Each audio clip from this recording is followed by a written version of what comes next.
¿Qué es el poder? Para algunos es una palabra casi prohibida, para otros una herramienta indispensable. Hoy nos metemos de lleno en uno de los manuales más polémicos sobre el tema, Las 48 leyes del poder, de Robert Greene, un libro que, la verdad, nos fuerza a ver algunas sombras de la naturaleza humana. Y con ideas como esta, Quinn nos da la bienvenida a su libro. El tono queda clarísimo desde el principio. El poder no es algo personal, no es bueno ni malo. Es, más bien, una fuerza de la naturaleza, una dinámica tan antigua como la humanidad. Y esa es la gran pregunta que nos va a acompañar en todo este recorrido. El libro no emite juicios de valor, simplemente describe las reglas de un juego que, según el autor, se está jugando todo el tiempo a nuestro alrededor. ¿Nos demos cuenta o no? Muy bien, empecemos con la premisa fundamental del libro. La sociedad es como una corte gigante, y todos estamos participando, queramos o no, en un constante juego de poder. A ver, la idea aquí es bastante cruda. La verdad, intentar no jugar no es una opción real. Quienes deciden no entender ni usar el poder se vuelven vulnerables y terminan siendo controlados por las ambiciones de quienes sí entienden las reglas del juego. Y aquí es donde Greene se pone interesante, porque analiza a quienes dicen, no, yo no juego a eso del poder. A menudo, sin saberlo, emplean sus propias tácticas. Por ejemplo, la exigencia de igualdad puede ser una forma de nivelar el tablero para el propio beneficio. Y la ingenuidad, ya sea real o fingida, puede ser un arma muy efectiva para manipular sin levantar sospechas. Pero antes de poder aplicar cualquiera de las 48 leyes, Greene insiste en que hay que dominar dos habilidades que son, digamos, la base sobre la que se construye todo lo demás. La primera, y la más importante de todas, es el autocontrol. Una respuesta emocional, como la rabia o la frustración, nos hace predecibles, nos hace vulnerables. Básicamente nos impide ver la situación con claridad y, por lo tanto, actuar con estrategia. El conflicto interno es evidente, ¿no? Es pasar de una reacción impulsiva a un pensamiento claro. Y la segunda habilidad clave, la paciencia, es básicamente una extensión de esto. La impaciencia nos lleva a cometer errores y a caer en trampas que de otra forma veríamos venir. La paciencia es el escudo definitivo. Da tiempo para observar, para planificar y para esperar el momento perfecto para actuar. Protege contra esas decisiones apresuradas que pueden costarlo todo. Ahora sí, veamos algunas de las leyes en acción. Sería imposible cubrirlas todas, pero estas tres que vienen ilustran a la perfección esa filosofía de acción indirecta y estratégica de la que habla el libro. La primera ley es un clásico de la política de palacio y, por extensión, de cualquier oficina moderna.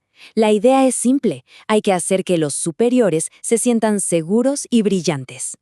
Piénsenlo, si alguien se muestra demasiado bueno, demasiado ambicioso o más brillante que su jefe, lo que genera es inseguridad. Y una persona insegura con poder es una persona peligrosa. La estrategia es lograr que se luzcan gracias al trabajo de uno sin que se den cuenta de que uno es indispensable. Este es un caso extremo, claro, pero el punto es que el talento natural de Manfredi fue percibido como una amenaza. Le hizo sombra al amo y pagó el precio más alto por eso. Ok, si la primera ley era defensiva, esta es puro ataque. Se centra en el arte del despiste. Si los demás no conocen las verdaderas intenciones de alguien, no pueden preparar una defensa. Hay una tendencia muy humana a confiar en las apariencias, y esta ley se aprovecha de eso. Al presentar un objetivo falso, una carnada, los rivales se mantienen ocupados y confundidos, y eso da libertad para moverse sin ser detectado. ¡Qué historia esta! Gould hizo que Western Union lo viera como un competidor molesto que solo quería que le compraran. Repitió el patrón una y otra vez hasta que bajaron la guardia, sin darse cuenta de que su verdadero objetivo era tomar el control total, una clase magistral de cómo ocultar las intenciones reales. Y vamos con otra ley, una que tiene que ver con el poder del silencio. La lógica es que cuando se habla demasiado, es casi inevitable decir una tontería o revelar información valiosa. El silencio incomoda, ¿cierto? Es intimidante. La gente, para llenar ese vacío, empieza a hablar y termina revelando más de la cuenta. Al decir menos, uno parece más profundo de lo que quizás es, y obliga a los demás a mostrar sus cartas mientras intentan descifrarlo. Una historia trágica, pero muy potente.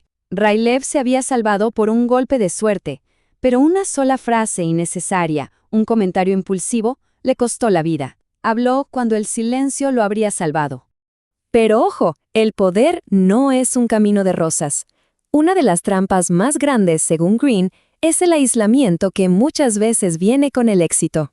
Y esta espiral es fatal. El poder tienta a construir una fortaleza, pero esa fortaleza se convierte en una prisión.